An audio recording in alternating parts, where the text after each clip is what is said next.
When you look forward 2023 and into 2024, how do you feel? Are you bullish? Are you cautiously kind of optimistic? And you think we're going to go sideways? Like, give me a little forward-looking perspective. First of all, the outlook and case for digital assets is stronger than ever. I think the FTX situation proved that. And I know there's a lot of kind of, Bitcoin maxi types that, listen to this podcast, but I think you have to really appreciate, if you look at a lot of these DeFi protocols, they continue to operate flawlessly throughout the entire, debacle of FTX and all the other major, lenders in the space. And the reason for that is, no one's getting extended unsecured loans off of one phone call, as Kyle Davies said that Three Arrows was able to do.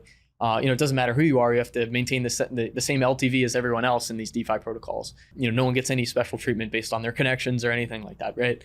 And so, a lot of these protocols just operated completely flawlessly. And so I would say, with that, while at the same time you had all these centralized players blow up, the case for DeFi, I think, is stronger than ever. So that's one thing I would say.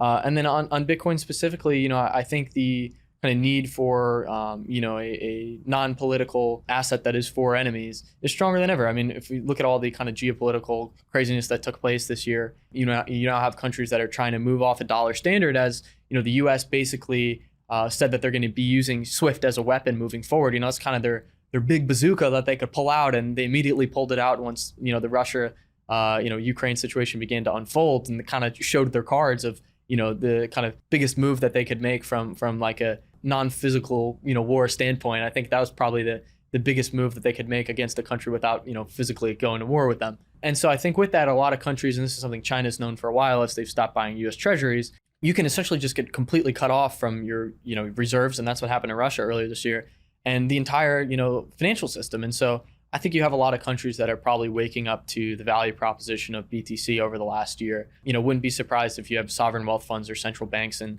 developing countries at least that are probably accumulating some BTC down here.